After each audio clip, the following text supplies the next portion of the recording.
아동 성범죄자 조두순 출소까지 3년이 남은 가운데 국민들의 분노와 불안감은 날로 커지고 있습니다. 이에 더불어민주당 표창원 의원은 유일한 대안은 보안 처분이라며 거주지 제한, 보호관찰관 1:1 감시 내용을 담은 법안 마련에 힘을 쏟고 있습니다. 이런 가운데 경찰개혁위원회가 검찰 직접수사권 폐지 등을 담은 검경수사권 조정 권고안을 선제적으로 내놓으며 주목받았습니다.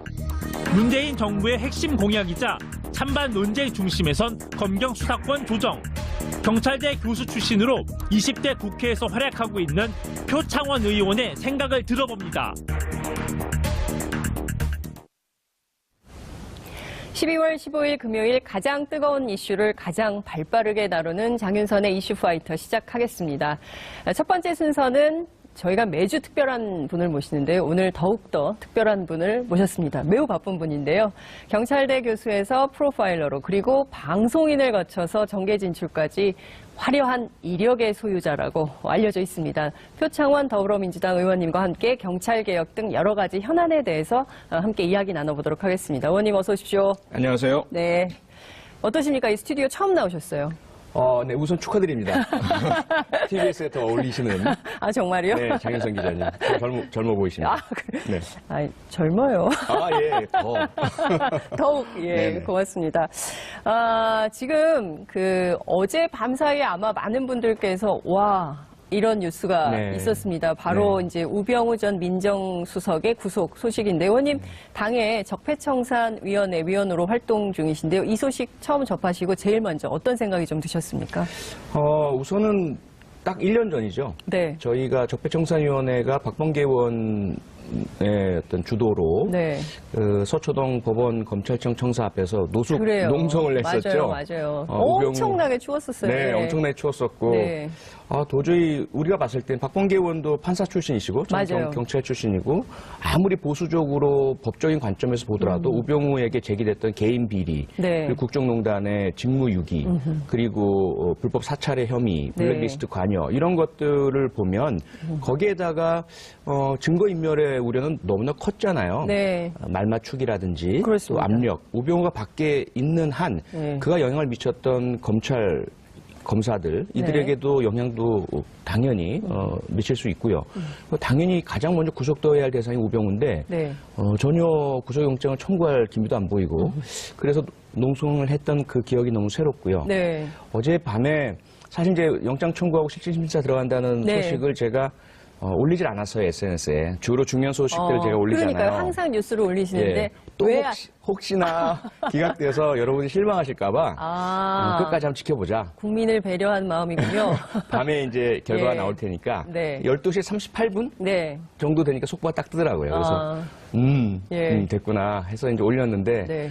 사실은 한 사람이 구속된다는 것은 기쁜 일은 아니잖아요. 그렇습니다. 네, 예. 불행한 일이고. 네. 하지만 워낙에 뭐 법꾸라지라는 별명이 있듯이 법망을 피해 다녔던 사람이고. 네. 그리고 그 스스로가 검사로 있을 때는 다른 사람들에겐 정말 집요하게 세 차례, 네 차례 기각된 구속영장 재청구하고. 네. 그러다 그런 우병우 검사의 집요한 수사에 못 이겨서 목숨을 끊은 분들도 계시거든요. 그랬던 사람인데 자기 개인에게 가해자는 정당하고 공정하고 공개적이고 그러한 수사에 대해서 그런 어떤 그 피해가기도 하고 반발도 하는 모습 그런 사람이었기 때문에 구속영장에 대해서 많은 분들이 시민들이 뭐 마치 월드컵 국가대표가 골 넣은 것 같은 이런 반응들을 보이시는 그래서 새벽 내내 제가 잠을 잘 못 잤어요. 그 반응들을 이렇게 보면서 많이 착잡해서. 그렇군요. 말씀 주신 대로 정말 한 사람이 구속되는 것은 좋은 일은 아니죠. 그렇지만 그동안 법꾸라지, 우꾸라지 뭐 이런 그 별명을 들으면서까지 법망을 피했기 때문에 많은 국민들 입장에서 왜 이 사람은 계속 이렇게 죄가 분명히 위중한 것 같은데도 구속을 피해갈까. 근데 또 일각에서는 그렇더라고요. 김관진 전 장관처럼 구속적부심으로 해서 또 나오는 거 아니냐. 어떻게 전망하십니까? 글쎄요. 많은 우려들을 그렇게 하시더라고요. 전례가 있으니까. 하지만 이번엔 많이 다를 것으로 보이고요. 뭔가 좀 사실 조금 주관적인 기후에 섞인 관측이긴 하지만 현재 사법부의 흐름이 지난 정권의 국정농단에는 상당히 엄격하게 보고자 하는데 조금 더 진한 전전 정권의 비리 부분에 있어서는 네. 뭔가 좀 정치적으로 보려고 하시는 경향이 있는 것 같아요. 네. 그래서 김관진 전 장관의 경우도 제기된 의혹이 일단은 이명박 정권 때 문제잖아요. 네. 그래서 이 부분은 구속보다는 조금 더 찬찬히 불구속 상태에서 방어권도 네. 보장하고 네. 이게 정치 보복이냐 아니면 정당한 적폐청산 사법 조치이냐 네. 이 부분에 대한 것들을 끝까지 한번 가져가 보자 이런 시선인 것 같아서 김관진과 관련된 네. 그 사람들이 구속 적부심으로 나오는 상황이 그런 의미가 있다라고 보고 우병우는 많이 다르잖아요. 그렇죠. 바로 연결되어 있고 네. 현재 혐의가 상당히 입증되었고요. 네. 그리고 구속을 하지 않는다면 증거인멸의 우려가 상당하고 그래서 구속 적부심에서 이것이 뒤집힐 가능성은 거의 없다. 네. 그렇게 생각됩니다. 그런데 마치 뭐 본인의 혐의를 뭐 부인하는 것뿐만 아니라 박근혜 전 대통령에 대해서도 상당히 지켜줄 것처럼 했지만 오늘 아침 보도를 봤더니 김진선 전 그 강원지사에 대한 사찰은 자기가 한 게 아니고 네, 시키는 박근혜 대로. 전 대통령의 지시였다. 이런 보도가 또 나왔어요. 네. 이거 어떻게 봐야 될까요? 뭐 예상됐던 바고요. 네. 우병우 같은 사람은 그렇게 네. 충직한 사람은 아닙니다. 충직한 뭐, 사람이 아니다. 네, 자신을 희생해서 네. 뭐 자신이 그 뭐 모시는 사람이라든지 네. 존경하는 사람, 네. 또는 국가, 조직 여기에 어떤 충성을 다한다 이런 스타일이 아니에요. 예를 들어 과거에 장세동이라는 네. 안기부장 이 사람은 나쁜 사람이긴 하지만 네. 상당히 악행도 많이 저지르긴 했지만 네. 많은 국민들이 그래도 저 정도면 의리는 있네 이렇게 봤던 사람이거든요. 내가 안고 가겠다 네. 뭐 이러한 모습을 보이고 자기의 보스인 전두환을 보호하는 모습도 네. 보였죠. 우병우는 그런 스타일이 아니에요. 그가 해왔던 행로와 네. 경로도 했던 것들을 본다면 겉으로는 누군가를 위해서인 네. 것처럼 보이지만 실제로는 자신의 힘과 권력, 자기 처가와 연관된 네. 부를 증대시키고 지키고 이런 네. 것에 집중되어 있거든요. 네. 이 사람은 분명히 마지막 순간에 그 힘이 꺾이는 순간 네. 자기와 연관된 사람들에 대해서 배신을 하도록 되어 있는 뭐 그런 모습들이 상당히 예견이 되었었고요. 네.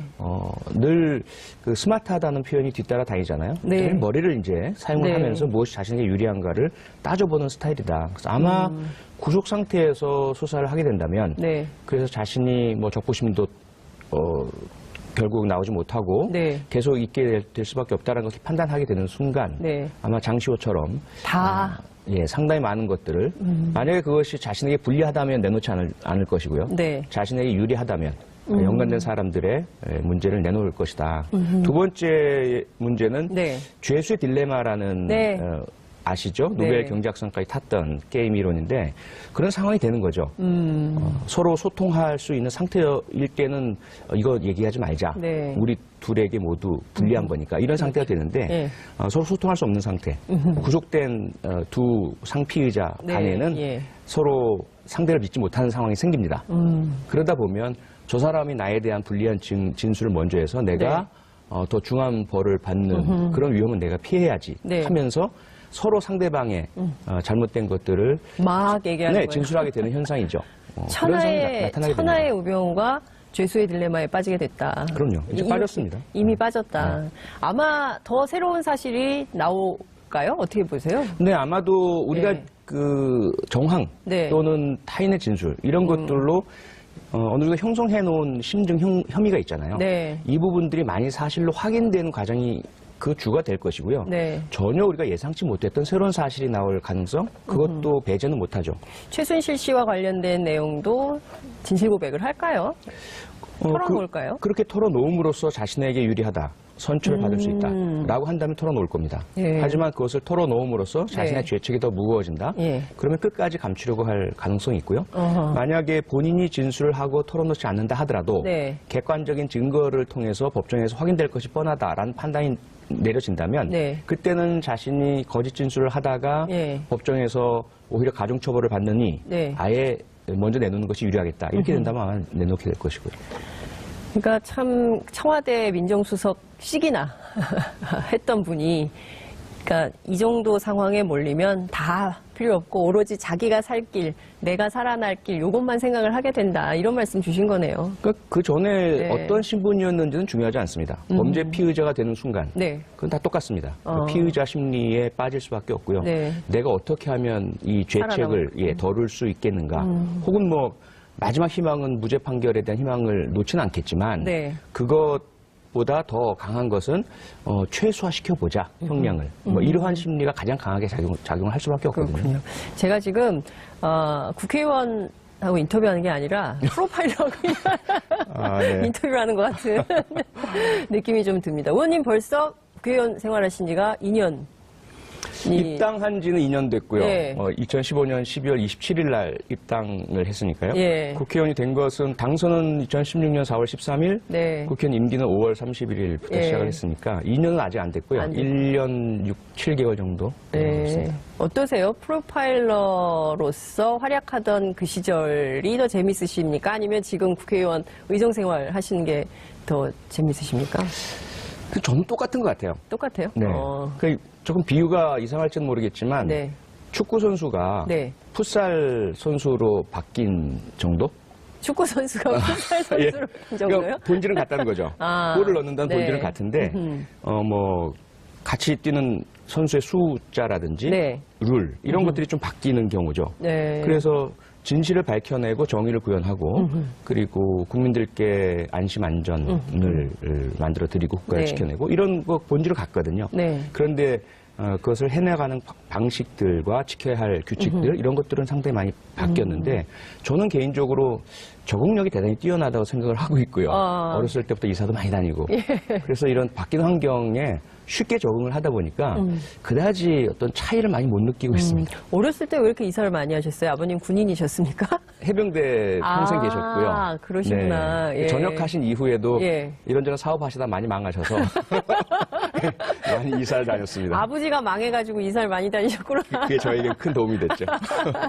근데 어떠세요? 그 프로파일러로서 전문성을 갖고 있었던 게 의정 활동하는데도 상당히 도움이 되나요? 크게 도움이 되죠. 크게. 네. 아, 그래요. 그러니까 어떤 측면에 의원님 지금 행안이지 않습니까? 네. 안행이? 그러니까 예. 그런 그 대상 사안도 그렇지만 네. 기본적으로 정치라는 것은 사람과의 관계잖아요. 네. 우리 당내 그리고 유권자, 맞아요. 또 언론, 야당. 네. 그 관계 속에서 가장 중요한 것은 사람의 심리거든요. 네. 욕구, 충동, 이해, 네. 그리고 서로 얽히고 설켜 있는 관계. 이 부분은 프로파일링의 기본입니다. 그래서 그것을 예를 들어 고지곧대로 범죄 수사하듯이 한다면 네. 많이 화들을 내시겠죠. 화를 내신 분도 계세요. 제가 실제로요? 예, 상임위에서 이제 질의를 하는데 네. 왜 범죄자 수사하듯이 하느냐 이렇게 화를 내신 분도 계시고 네. 보안심사 소위는 공개가 안 되는데 보안심사 소위에서 이제 제가 참고인 나와서 하나하나 차근차근 이렇게 예. 제가 갖고 있는 어떤 그 의심되는 부분이 있거든요. 예, 진실을 예, 드러내기 예. 위해서 하는데 예. 저희 당 소속의 위원장님께서 예. 이거 취조하듯이 하지 말라고 가끔 그런 적도 있긴 있지만 예. 참고인들 대상으로 추조하면 어떻게 해? 뭐 이렇게 됩니까? 그러니까 저는 대단히 젠틀하게 하거든요. 아, 예. 윽박지르지도 그렇죠. 않고 소리도 예, 예. 안 지르지만 방식이 이제 이렇게 조여 들어간 것이다 보니까 예. 그런 이제 실수랄까요? 이런 부분이 있긴 있지만 상대방의 심리적 압박을 느끼게 되는 네, 거예요. 예. 그래서 진실 고백을 막 하는 거 아닙니까? 그럴 때도 있고 근데 세팅이 다르니까요. 네. 범죄 수사할 때는 우리가 유리한 세팅이잖아요. 예. 시간도 뭐 3시간, 수사관들이. 4시간 쓸 수가 있고. 아. 근데 상임위에서는 7분 만에 그렇죠. 다 끝내야 되거든요. 그 시간의 차이가 엄청 크네요. 네. 그렇죠. 그래도 7분 안에 그 의표를 찌르는 핵심을 딱 찾아내는 그 기능은 아마 다른 분들은 잘 쫓아가기 어려울 것 같다는 생각이 좀 들 때가 있었어요. 제가 가끔 상임위 활동하시는 거 볼 때. 많은 국민들이 관심이 있었던 사안이고요. 굉장히 네. 충격적인 사건이죠. 나영이 사건. 이 조두순 씨 문제를 가지고 지금 국민청원이 20만 건이 넘었습니다. 네. 얼마 전에 그 국회에서 이제 성폭력 재범 사건에 대한 토론회도 여셨는데요. 이거 어떻게 해야 된다고 보십니까? 두 가지의 시각이 상존하는 것 같아요. 네.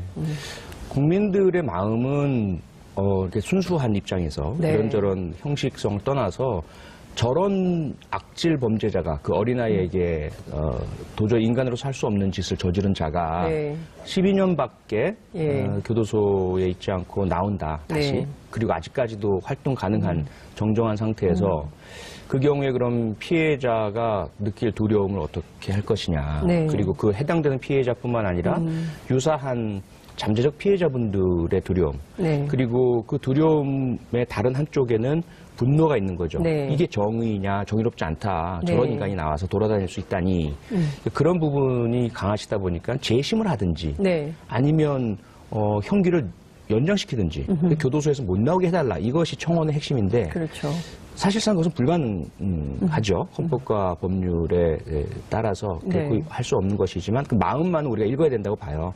그러다 보니까 실질적으로 그 마음을 현실화시킬 수 있는 네. 유일한 방법은 보안 처분밖에 없다. 보안 처분. 예. 보안 처분이라는 게 어떤 건가요? 그럼 범죄와 관련해서 범죄자에게 우리가 부과할 수 있는 제재, 그 헌법에 따라서 네. 무한한 기본권이 모든 인간에게는 있잖아요. 그렇습니다. 그런데 그것이 타인에게 해가 되거나 공동체 해가 될 경우에는 제한시킬 수 있도록 법에 정해져 있는 건데 네. 그 중에 하나가 형벌인 거죠. 근데 그 형벌을 만약에 한 범죄에 2번 주면 그것은 헌법 위반이죠. 인권 침해고 그렇죠. 이중 처벌이라고 예, 하잖아요. 예. 그런데 이 사람이 저지른 범죄에 대해서 그에 대한 벌로서의 형벌이 아니고 이 사람이 과거에 저지른 범죄와 그 이후에 전혀 반성하지 않는 모습들을 봤을 때는 네. 재범의 우려가 대단히 높다. 그런데 실제로 그냥 재범이 많지 않습니까? 예. 성폭력 범죄자 같은 그대로 경우는. 두었을 때는 예. 아마도 그럼 그 타깃이 되는 다른 피해자에게는 국가가 못할 짓을 하는 거잖아요. 그러다 보니까 그 미래에 발생할 수 있는 위험을 방지하기 위해서 네. 국가가 그 개인의 그 개인으로 봐서는 자기가 죄를 다 죄값을 다 치렀는데 네. 국가가 왜 나를 구속해? 이건 인권 침해야 이렇게 이야기할 수 있잖아요. 그렇습니다. 그에 대한 이제 우리의 헌법의 정신은 37조 2항의 정신은 네. 법에 정하고 기본권의 본질을 침해하지 않는다면 네. 국가의 안전과 생명보호, 공공의 안정질서, 범죄 예방 등을 위해서 필요한 기본권 제한을 할 수 있다라고 해두고 있으니까 네. 헌법 정신에 따라서 할 수 있는 것이 보안 처분이에요. 그러니까 미래에 발생할 수 있는 위험을 방지하기 위해서 네. 법률에 정해두고 네. 기본권의 본질을 침해하지 않는 정도에 이른다면 네. 그 개인의 자유에 대한 제한을 할 수 있는 거죠. 그래서 그 보안 처분의 종류 중에 보면 네. 보호 관찰이라는 게 있고 보호 관찰. 전자 발찌 부착도 있고 신상 공개도 있고 예. 보호 치료 감호라는 것도 네. 있죠. 그래서 그러한 조치들을 가능하도록 하자라는 것입니다. 보호 관찰 뭐 이런 것은 과거에 국가보안법 사건 그 양심수들에게 많이 네. 적용됐던 것 같은데요. 그 본인 스스로가 내가 이런 대상이 아니다. 내가 왜 그런 대상이 되어야 하느냐라고 거부하면 이게 가능한 일인가요? 본인의 승인과 거부는 사실 네. 그 재범 방지에 따른 치료 효과에는 영향을 줄 수가 있습니다. 네. 하지만 네. 보안 처분의 성격은 본인이 네. 원한다고 내리고 네. 원하지 싫어한다고 원하지 않는다고 못 내리는 것이 아니거든요. 이건 강제성을 둔 국가의 공권력의 행사입니다. 예. 그렇기 때문에 본인이 오히려 나에게 보안 처분을 해주세요라고 한다면 네. 어쩌면 보안 처분을 내릴 필요가 없을지도 몰라요. 이 사람은 충분히 반성을 하고 있고 네. 자신이 오히려 다른 네. 사람을 해칠까 봐 두려워하고 있고 실제로 그런 사람들이 있었어요. 저에게 개인적으로 연락을 해오면서 성범죄자 중에서 네. 지금 제가 출소를 하고 나왔는데 네. 이대로 그냥 두면 또 저지를 것 같습니다. 저를 좀 어떻게 좀 해주십시오. 이러면서 저한테 연락을 해온 성범죄자들이 있었어요. 아, 정말이요? 제가 경찰대학 교수 시절에. 네. 그때 이제 제가 그 사람을 데리고 네. 이런저런 이제 성범죄 치료, 그러니까 네. 그 성충동 치료 클리닉, 뭐 중독 치료 센터 이런 데를 막 데리고 갔었거든요. 네. 근데 그쪽에서는 이 범죄자는 저희들은 치료 못 해드립니다. 그렇겠죠. 이렇게 나오고 국가에서는 예. 마련된 방법이 전혀 없었어요. 예. 오히려 그런 사람 그 이후에 그래서 방법이 없었는데 네. 연락 지속하면서 네. 보니까 본인의 의지로 범행 중단을 하고 범행을 네. 하지 않도록 하는 방법들 찾아나가고 교육받고 이렇게 하더라고요. 그런데 오히려 나는 보안 처분이 필요 없으니 나에게는 주지 마시오라고 한다면 네. 그런 사람은 오히려 더 위험할 수가 있어요. 그렇죠. 그러니까 오히려 자신에게 보안 처분이 필요하다고 하는 사람은 본인의 상태가 얼마나 위중한지를 깨닫기 때문에 그렇습니다. 이것은 네. 치료가 가능하지만 네. 그렇지 않은 경우라면 더 심각한 건데 네. 최근에 조두순 씨의 근황이나 뭐 이런 건 좀 들은 내용이 좀 있으십니까? 아무래도 의원님 정보가 빠르실 테니까요. 아니요, 뭐 특별하게 시민들보다 더 많은 정보를 얻고 있지는 않고요. 네. 그 법무부 또 교정 당국은 대단히 그 보안을 철저히 유지하고 있기 때문에 네. 제가 여러 차례 연쇄살인범이라든지 네. 이들에 대해서 그 면담 요청이라든지 예. 했었는데 다 예. 거절당했어요. 그리고 뭐 특별하게 정보를 제공해주고 있지도 않습니다. 그래서 언론에 보도된 것 이상은 제가 알지 못합니다. 아, 국회의원이라고 해서 더 많은 정보를 주지는 않는군요. 네. 그러니까 저희들은 왠지 이 전문성이 있으시니까 이 대책도 좀 필요한 거잖아요. 그래서 일반 시민들보다는 조금 더 많은 정보를 가지고 대책 마련이나 이런 게 좀 필요할 것 같은데 법무부에서 다 거절 사유는 뭡니까? 본인이 동의하지 않는다는 거죠. 아, 본인의 동의가 없기 때문에 안 네네. 된다. 그건 이제 강제할 수는 없는 거니까요. 예. 그래서 저희들이 얻을 수 있는 것은 자료를 공식적으로 요청을 해서 예. 뭐 통계라든지 네네. 또는 기록이 되어 있는 부분이라든지 네. 이런 것들은 받을 수가 있죠. 예. 그런데 그가 현재 어떤 심경이고 어떠한 상황이 있고 실제로 우리가 알아야 할 예. 실질적인 상황에 대한 것들은 파악하기가 어렵습니다. 사실 우리가 이 사건이 조금 오래돼가지고 기억이 가물가물한 측면도 있지만 당시의 기록을 뒤집어 보면 그 심신미약, 술을 마셔가지고 네. 술김에 그래서 내가 기억이 잘 안 난다 이런 식으로 얘기를 해서 이른바 주칙 감형에 감형, 대한 네. 비판이 굉장히 많습니다. 술 먹고 하면 괜찮은 거냐 이런 비판이 가능하거든요. 네. 이 문제에 대해서도 뭔가 제도적 개선책이 필요하지는 않을까요? 그 문제 어떻게 보세요? 이 부분도 국민청원이 이루어졌죠. 네. 그런데 형법 제10조를 보면 네. 술은 한 글자도 들어가 있질 않아요. 다만 그 심신미약, 네. 그 장애 예. 이렇게 표현이 되어 있습니다. 네. 그래서 사리 분별을 하지 못한다든지 네. 행동 통제를 하지 못하는 상황일 때에 네. 그때는 책임성 있는 행동 상태가 아니라고 볼 수 있으니까 네. 거기에 대해서 일반적으로 고의를 가지고 행한 범죄처럼 처벌할 수는 없다라는 거죠. 그것은 당연히 근현대 형법의 기본 정신이라서 네.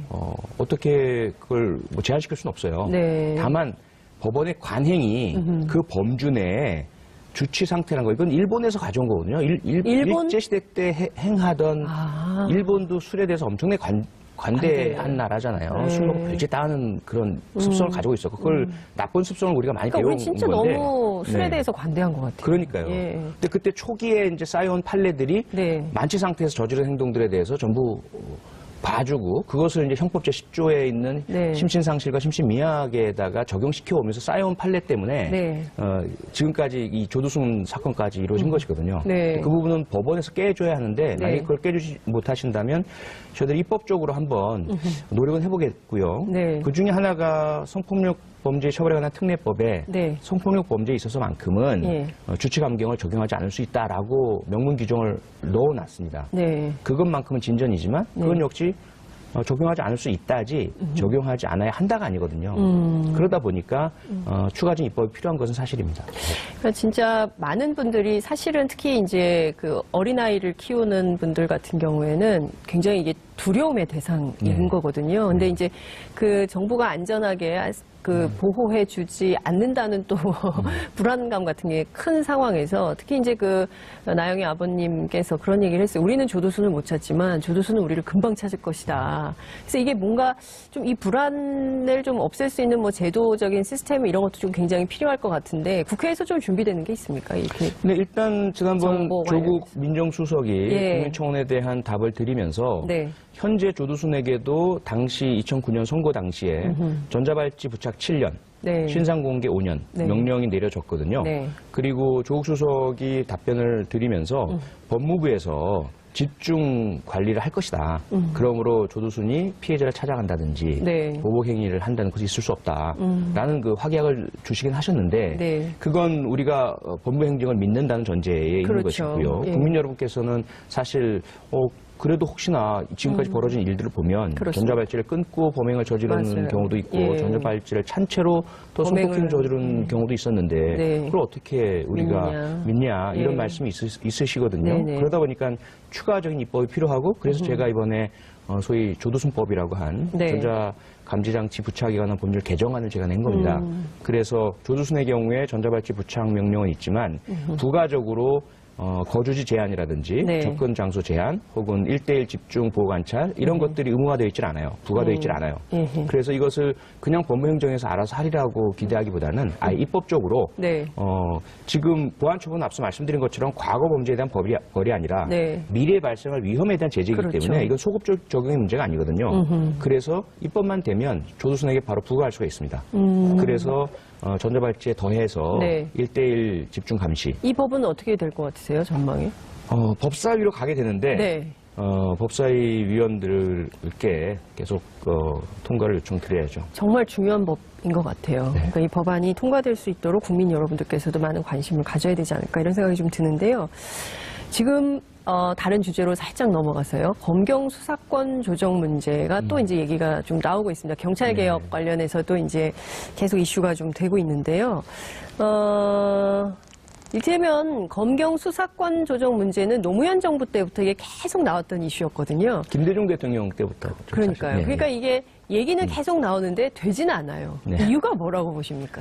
아무래도 크게 보면 두 가지죠. 하나는 검찰의 강고한 저항. 검찰의 강고한 저항. 네. 예. 다른 한쪽으로는 경찰이 충분한 신뢰 확보를 못하는 상황. 이 두 가지가 계속 이어져 나가면서 네.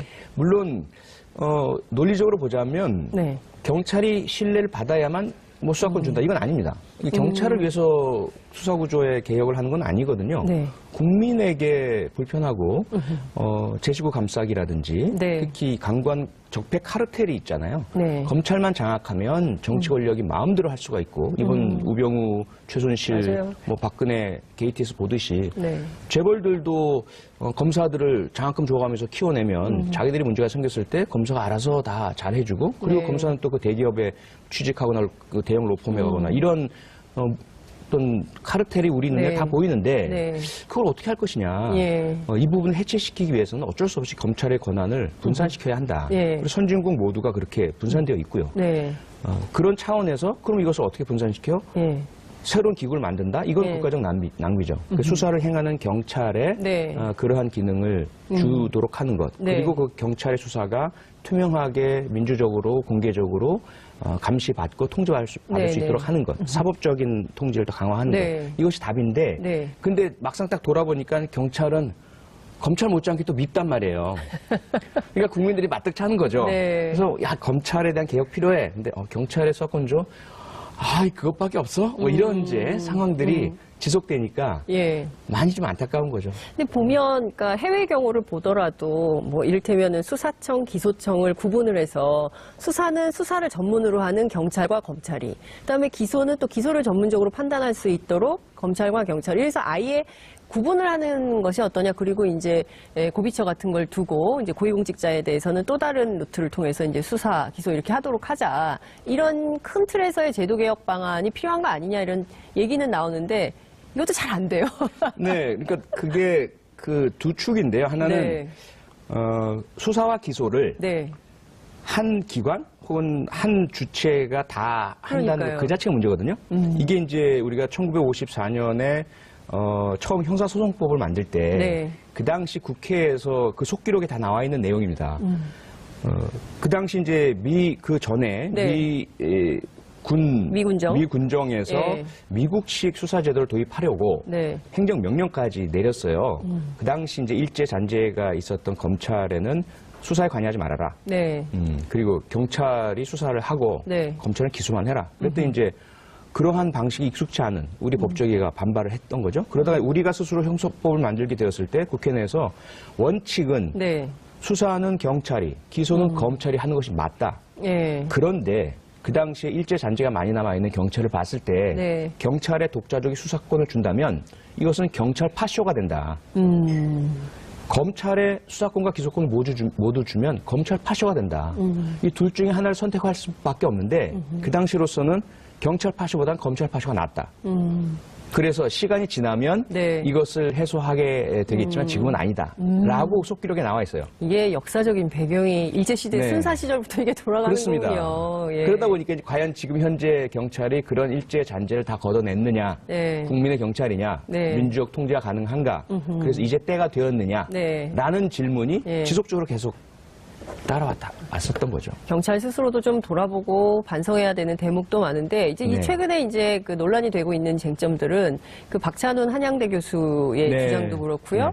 그리고 또 얼마 전에 이제 황운하 울산경찰청장의 주장도 그렇고요. 네. 검찰과 법원의 그러니까 인사만 봐도 그렇더라고요. 차관급 인사가 검찰은 50명 그리고 또 법원은 200명. 네. 그런데 경찰청장 딱 한 한 명. 명이 차관이더라, 차관급이더라, 이제 이러면서, 야, 이거 너무한 거 아니냐, 이런 비대칭은 좀 바꿔야 되는 거 아니냐, 이런 얘기들이 있어요. 국회 안에서도 좀 그런 흐름이 있습니까? 이런 보도에 대해서는 좀 국회의원님들은 어떻게 보세요? 뭐 계속 그 이야기들은 해오긴 했고요. 네. 다만 뭐 저는 개인적으로 뭐 검찰의 장관급이 1000명이라도 전 상관이 없습니다. 그들이 제 역할만 제대로 한다면. 장관급이 1000명이면 어떠냐? 역할만 제대로 하면 되는 제대로 거지. 한다면. 뭐 국민의 인권 보호하고 네. 진실 발견하고 범죄에 대한 정의 구현하고 그러면 되죠. 네. 그런데 그게 안 되는 이유 중에 하나가 그들이 실제로 자기 몫을 하기보다는 자리에만 연연하고 탐내고 네. 검찰이 어떤 조직인데 우리가 어떻게 경찰하고 같이 비슷하게 할 수가 있어. 이러한 식의 헛된 어떤 자만심이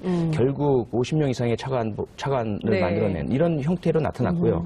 그럼 그게 어떻게 가능했을까? 네. 도대체가. 네. 그러면 그 이전에 이 조직의 인력과 계급을 정할 수 있는 과거 총무처, 네. 행정자치부 이런 곳이 검찰이 요구하면 다 해줄 수밖에 없는 네. 상태였고 기획재정부에서 예산을 편성하는데 다른 모든 부처들이 기획재정부 하면 혀를 내두르거든요. 정말 필요한 거 사람 살리는 이국정 교수님 관련된 네. 센터도 확 줄잖아요. 기재부 반대하면. 네. 검찰만은 다르다는 거예요. 검찰이 얘기하면 기재부 딱 떼어주는 거죠. 왜 그러는 거예요?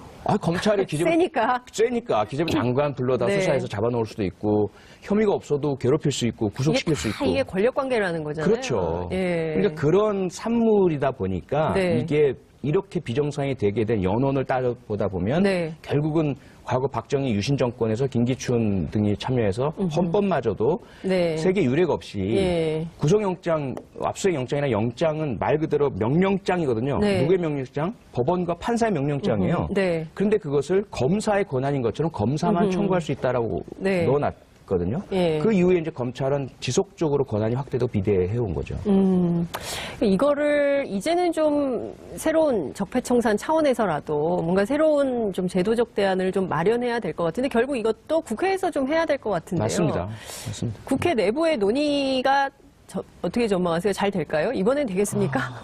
근데 참 묘한 게요. 네. 자유한국당 같은 경우가 가장 좀 어떻게 본다면 키를 쥐고 있잖아요. 네. 그런데 지난 대선에서도 고위공직자 비리수사처는 반대했어요. 네. 그런데 검경수사권 조정은 가장 강하게 홍준표 후보 같은 경우는 가장 강하게 기수와 수사의 완전 분리를 주장을 했습니다. 네. 그래서 수사는 완전 경찰, 예. 검찰은 수사 못하게 하고 기소만.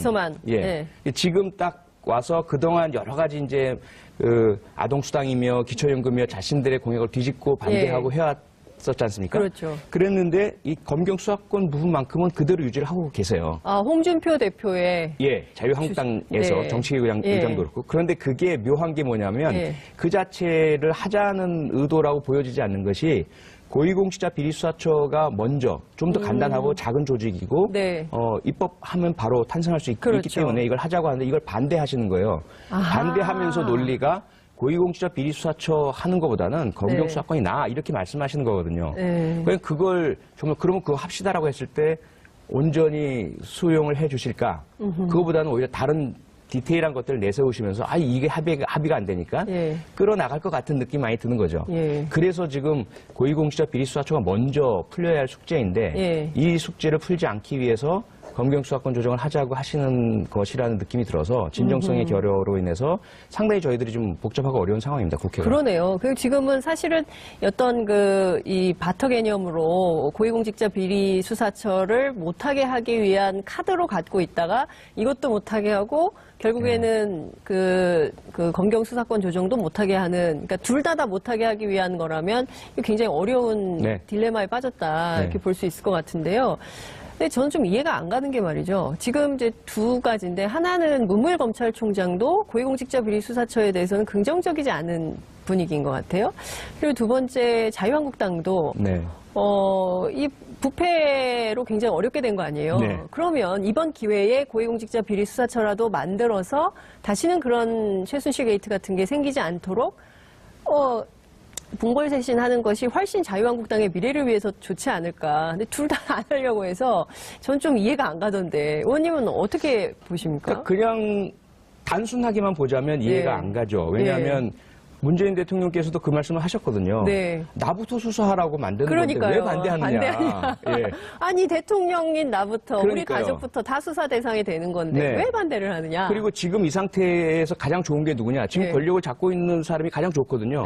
검찰만 좌지우지하면 뭐 범죄가 있는 사람도 혐의 없게 만들어 버릴 수가 있고 예. 아무런 죄를 안 지은 사람도 범죄자로 만들 수 있는 힘을 지금 대통령이 갖고 있는 것이거든요. 근데 그걸 정치 검찰로 만들어버릴 수 있는 만들어 버릴 수 힘도 있고 있는. 근데 국정원들 개혁 안 하고 그냥 놔두면 제일 좋아요. 국정원 과거 박근혜 이명박 정권에서 하듯이 네. 국정원 시켜서 야당 뭐 사찰하고, 뒷조사 다 하고 블랙리스트 만들고. 네.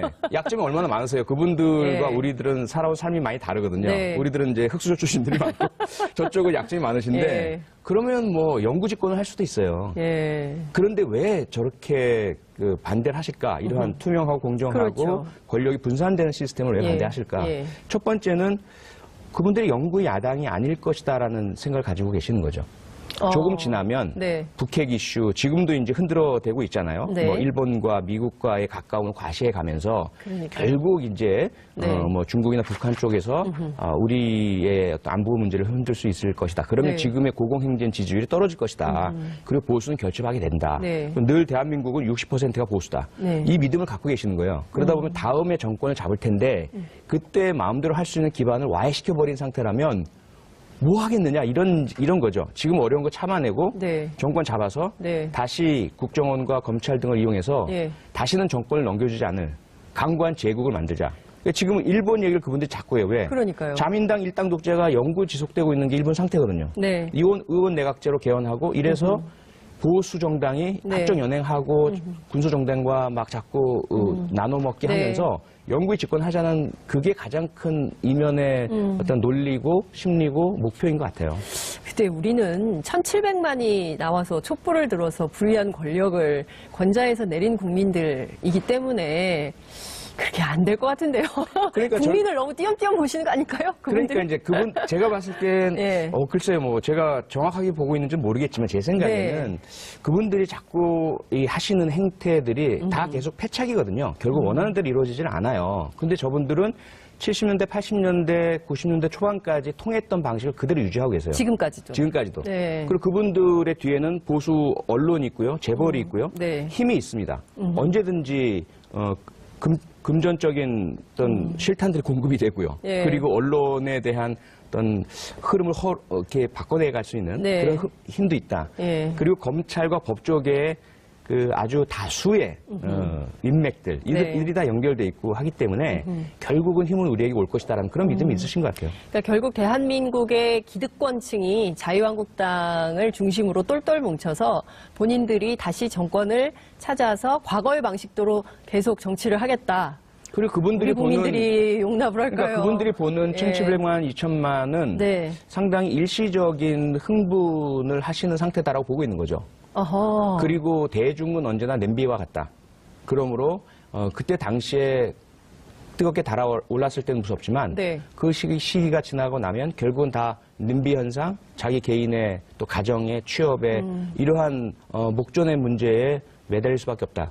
그리고 그때 통하는 것은 역시 보수가 내세우는 이기와 탐욕과 개인주의와 그리고 국가의 안보 뭐 네. 이런 것들이 먹힐 것이다. 이렇게 보고 계시는 것 같아요. 아니, 갑자기 기분이 나빠지려고 그러네요. 무시당하는 느낌이죠. 예, 굉장히 국민과 시민이 무시당하는 느낌입니다. 무시도 당하고 예, 예. 약간 모욕감도 네, 들고요. 우리 국민들 그렇지 않거든요. 다 그러니까요. 보고 있거든요. 그래서 그분들께서 그렇게 보고 있다면 정치적으로 좀 오판하고 그러니까 지지율이 안 나오나 그런 생각이 드네요. 그래서 제가 지난번에 올렸던 것이 그분들이 하시는 게 오판이냐 악판이냐 이런 아하. 글을 한번 올린 적이 있어요. 네. 제가 봤을 때는 오판이라고 보는데 아. 저분들은 오판이 아니라 네. 그렇게 해서 정권을 못 잡아도 좋은데 네. 결국 그래도 자신들에게 남는 것은 뭐냐 하면 콘크리트 지지층 그것이 15%건 20%건 그들은 맹성의 강도가 점점 더 강해질 것이고 그럼 자신들은 언제나 자신의 국회의원 지위 또는 그 보수 그게 몇 %일지 모르겠지만 정치에 있어서의 어떤 주도권 그리고 그것을 계속 이어나갈 수 있는 네. 재벌과 자신들과 이해관계에 맞는 사람들 간의 공간 네트워크 이런 것들은 계속 이어질 것이다라고 보고 있는 거죠. 그리고 그것은 악판, 잘못 아주 나쁜 판단 네. 그렇게 함으로써 국익에 저해가 되고 국가가 자꾸 혼란스럽고 네. 경제 발전에 저해가 되고 하는 것을 이분들은 별로 케어하지 않는 거죠. 야, 지금 그 의원님 만나니까요. 갑자기 정신이 번쩍 들면서 다시 한번 이게 감시의 눈으로 국회를 또 들여다봐야겠다 이런 생각이 좀 듭니다. 정신 차려야 됩니다. 정신 바짝 차려야 될 것 같다는 냉수 마찰하셔야 돼요. 생각이 좀 듭니다. 네. 너무 재밌는데 시간이 벌써 지나버렸어요. 그런가요? 예. 벌써 마무리할 시간이 지나서요. 네. 왠지 계속 더 얘기를 해야 될 것 같아요. 저 아쉬움이 비행기 타고 제주도 드는데, 가야 되는데 그러니까요. 강의가 너무 있어서. 바쁘셔가지고 예. 오늘 오후하고 저녁에 2번이나 제주에서 네. 강의를 하셔야 된대요. 이렇게 바쁜 분 이슈파이터에 출연해 주셔서 너무 감사드리고요. 제가 끝으로 30초만 저희 시청자들께 마무리 인사할 수 있는 시간을 드리겠습니다. 그런가요? 예. 이쪽. 네, 그냥 자연스럽게 예. 하시면 됩니다. 네, 안녕하세요. 정면 보시면 됩니다. 정면. 네, TBS 장윤선의 이슈파이터 시청자 여러분, 너무나 반갑습니다. 그리고 글쎄요, 좀 재미있게 또 의미 있게 들으셨나요? 앞으로 대한민국은 과거와 다른 나라가 될 것이고요.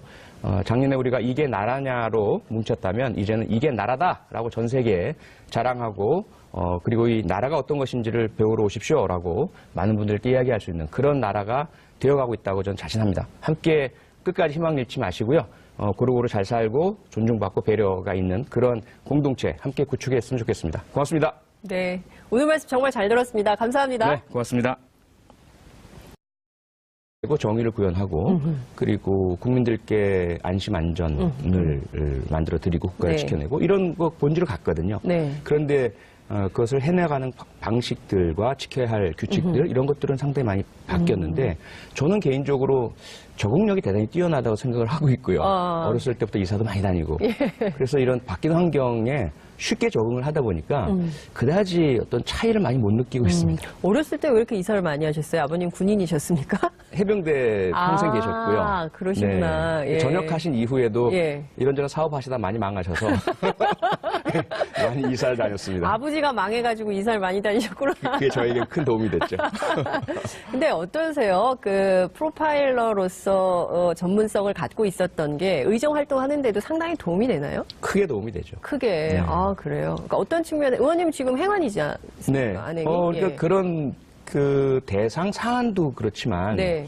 기본적으로 정치라는 것은 사람과의 관계잖아요. 네. 우리 당내 그리고 유권자, 맞아요. 또 언론, 야당. 네. 그 관계 속에서 가장 중요한 것은 사람의 심리거든요. 네. 욕구, 충동, 이해, 네. 그리고 서로 얽히고 설켜 있는 관계. 이 부분은 프로파일링의 기본입니다. 그래서 그것을 예를 들어 고지곧대로 범죄 수사하듯이 한다면 네. 많이 화들을 내시겠죠. 화를 내신 분도 계세요. 제가 실제로요? 예, 상임위에서 이제 질의를 하는데 네. 왜 범죄자 수사하듯이 하느냐 이렇게 화를 내신 분도 계시고 네. 보안심사 소위는 공개가 안 되는데 보안심사 소위에서 이제 제가 참고에 나와서 하나하나 차근차근 이렇게 예. 제가 갖고 있는 어떤 그 의심되는 부분이 있거든요. 예, 진실을 예, 드러내기 위해서 예. 하는데 예. 저희 당 소속의 위원장님께서 예. 이거 취조하듯이 하지 말라고 가끔 그런 적도 있긴 있지만 예. 참고인을 대상으로 추조하면 어떻게 뭐 이렇게 되는 겁니까? 그러니까 저는 대단히 젠틀하게 하거든요. 예. 윽박지르지도 않고 그렇죠. 소리도 예, 안 지르지만 방식이 이제 이렇게 조여 들어가는 것이다 보니까 예. 그런 이제 실수랄까요? 그런 부분이 있긴 있지만 상대방의 심리적 압박을 느끼게 되는 네, 거예요. 예. 그래서 진실 고백을 막 하는 거 아닙니까? 그럴 때도 있고 근데 세팅이 다르니까요. 네. 범죄 수사할 때는 우리가 유리한 세팅이잖아요. 예. 시간도 뭐 3시간, 수사관들이. 4시간 쓸 수가 있고. 아. 근데 상임위에서는 7분 만에 그렇죠. 다 끝내야 되거든요. 그 시간의 차이가 엄청 크네요. 네. 그렇죠.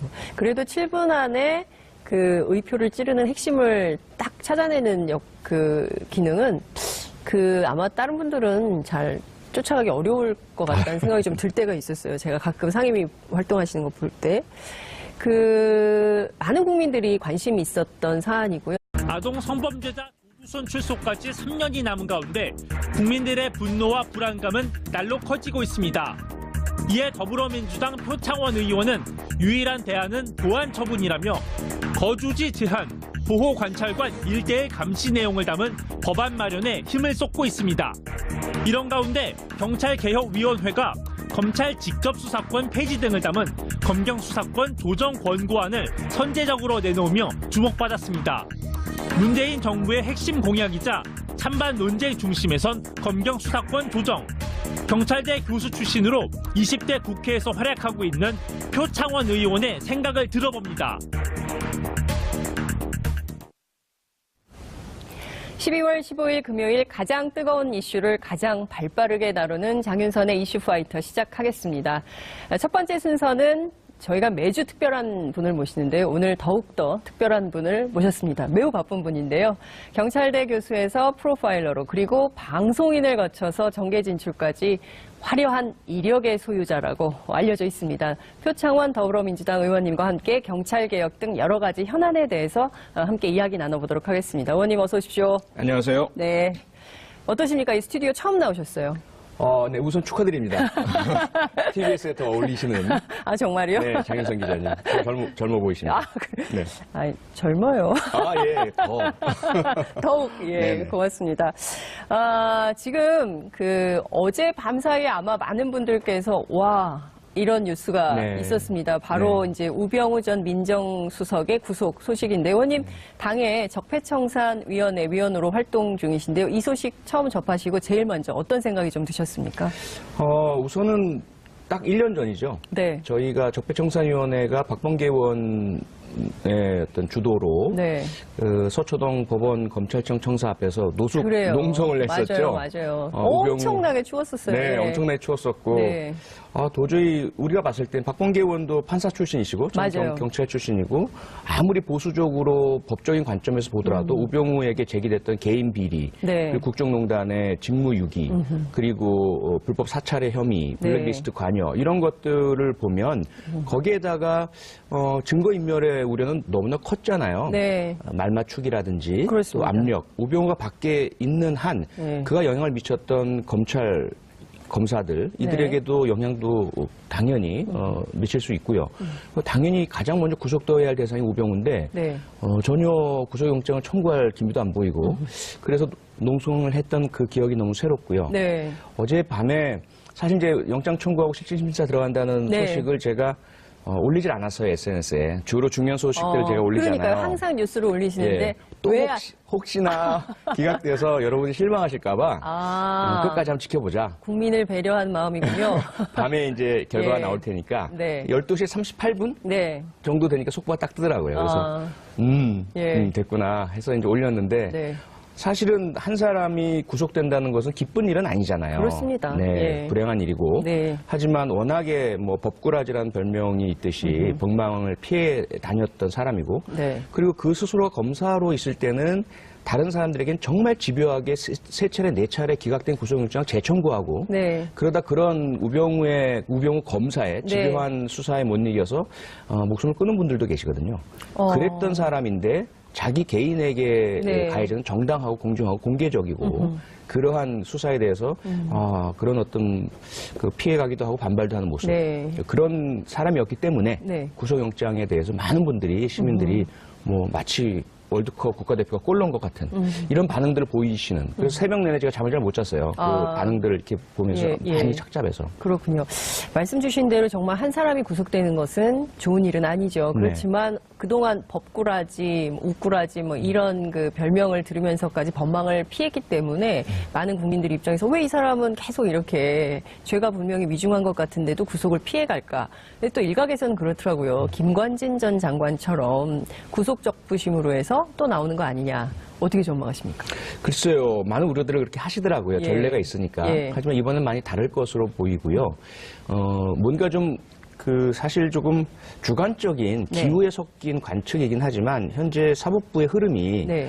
지난 정권의 국정농단에는 상당히 엄격하게 보고자 하는데 네. 조금 더 지난 전전 정권의 비리 부분에 있어서는 네. 뭔가 좀 정치적으로 보려고 하시는 경향이 있는 것 같아요. 네. 그래서 김관진 전 장관의 경우도 제기된 의혹이 일단은 이명박 정권 때 문제잖아요. 네. 그래서 이 부분은 구속보다는 조금 더 찬찬히 불구속 상태에서 방어권도 네. 보장하고 네. 이게 정치 보복이냐 아니면 정당한 적폐청산 사법 조치이냐 네. 이 부분에 대한 것들을 끝까지 한번 가져가 보자 이런 시선인 것 같아서 김관진과 관련된 네. 그 사람들이 구속 적부심으로 나오는 상황이 그런 의미가 있다라고 보고 우병우는 많이 다르잖아요. 그렇죠. 바로 네, 나타나게 천하의 됩니다. 우병우가 죄수의 딜레마에 빠지게 됐다. 그럼요. 이제 빠졌습니다. 이미 빠졌다. 아마 더 새로운 사실이 나올까요? 어떻게 보세요? 근데 아마도 우리가 네. 그 정황 네. 또는 타인의 진술 이런 것들로 어느 정도 형성해 놓은 심증 혐의가 있잖아요. 네. 이 부분들이 많이 사실로 확인되는 과정이 그 주가 될 것이고요. 네. 전혀 우리가 예상치 못했던 새로운 사실이 나올 가능성 그것도 배제는 못하죠. 최순실 씨와 관련된 내용도 진실 고백을 할까요? 털어놓을까요? 그렇게 털어놓음으로써 자신에게 유리하다. 선처를 받을 수 있다라고 한다면 털어놓을 겁니다. 예. 하지만 그것을 털어놓음으로써 자신의 네. 죄책이 더 무거워진다. 예. 그러면 끝까지 감추려고 할 가능성이 있고요. 어허. 만약에 본인이 진술을 하고 털어놓지 않는다 하더라도 네. 객관적인 증거를 통해서 법정에서 확인될 것이 뻔하다라는 판단이 내려진다면 네. 그때는 자신이 거짓 진술을 하다가 예. 법정에서 오히려 가중처벌을 받느니 네. 아예 먼저 내놓는 것이 유리하겠다. 이렇게 된다면 아마 내놓게 될 것이고요. 그러니까 참 청와대 민정수석씩이나 했던 분이 그러니까 이 정도 상황에 몰리면 다 필요 없고 오로지 자기가 살 길, 내가 살아날 길 요것만 생각을 하게 된다. 이런 말씀 주신 거네요. 그 전에 네. 어떤 신분이었는지는 중요하지 않습니다. 범죄 피의자가 되는 순간 네. 그건 다 똑같습니다. 어. 피의자 심리에 빠질 수밖에 없고요. 네. 내가 어떻게 하면 이 죄책을 덜을 수 있겠는가. 혹은 뭐 마지막 희망은 무죄 판결에 대한 희망을 놓지는 않겠지만 네. 그것보다 더 강한 것은 최소화시켜보자 형량을. 뭐 이러한 심리가 가장 강하게 작용을 할 수밖에 없거든요. 그렇군요. 제가 지금 국회의원하고 인터뷰하는 게 아니라 프로파일러하고 네. 인터뷰를 하는 것 같은 느낌이 좀 듭니다. 의원님 벌써 국회의원 생활하신 지가 2년. 입당한 지는 2년 됐고요. 예. 2015년 12월 27일 날 입당을 했으니까요. 예. 국회의원이 된 것은 당선은 2016년 4월 13일, 네. 국회의원 임기는 5월 31일부터 예. 시작을 했으니까 2년은 아직 안 됐고요. 안 됐- 1년 6, 7개월 정도 네. 됐습니다. 어떠세요? 프로파일러로서 활약하던 그 시절이 더 재밌으십니까? 아니면 지금 국회의원 의정생활 하시는 게 더 재밌으십니까? 저는 똑같은 것 같아요. 똑같아요? 네. 조금 비유가 이상할지는 모르겠지만 네. 축구 선수가 네. 풋살 선수로 바뀐 정도? 축구 선수가 풋살 선수로 그 정도요? 그러니까 본질은 같다는 거죠. 아, 골을 넣는다는 네. 본질은 같은데, 같이 뛰는 선수의 숫자라든지, 네. 룰, 이런 것들이 좀 바뀌는 경우죠. 네. 그래서 진실을 밝혀내 연결되어 있고, 네. 현재 혐의가 상당히 입증되었고요. 네. 그리고 구속을 하지 않는다면 증거인멸의 우려가 상당하고, 그래서 구속 적부심에서 이것이 뒤집힐 가능성은 거의 없다. 네. 그렇게 생각됩니다. 그런데 마치 뭐 본인의 혐의를 뭐 부인하는 것뿐만 아니라 박근혜 전 대통령에 대해서도 상당히 지켜줄 것처럼 했지만 오늘 아침 보도를 봤더니 김진선 전 그 강원지사에 대한 사찰은 자기가 한 게 아니고 네, 시키는 박근혜 대로. 전 대통령의 지시였다. 이런 보도가 또 나왔어요. 네. 이거 어떻게 봐야 될까요? 예상됐던 바고요. 네. 우병우 같은 사람은 그렇게 네. 충직한 사람은 아닙니다. 충직한 사람이 아니다. 네, 자신을 희생해서 예. 뭐 자신이 모시는 사람이라든지 네. 존경하는 사람, 예. 또는 국가, 조직 여기에 어떤 충성을 다한다 이런 스타일이 아니에요. 예를 들어 과거에 장세동이라는 네. 안기부장 이 사람은 나쁜 사람이긴 하지만 네. 상당히 악행도 많이 저지르긴 했지만 네. 많은 국민들이 그래도 저 정도면 의리는 있네 이렇게 봤던 사람이거든요. 내가 안고 가겠다 네. 뭐 이러한 모습을 보이고 자기의 보스인 전두환을 보호하는 모습도 네. 보였죠.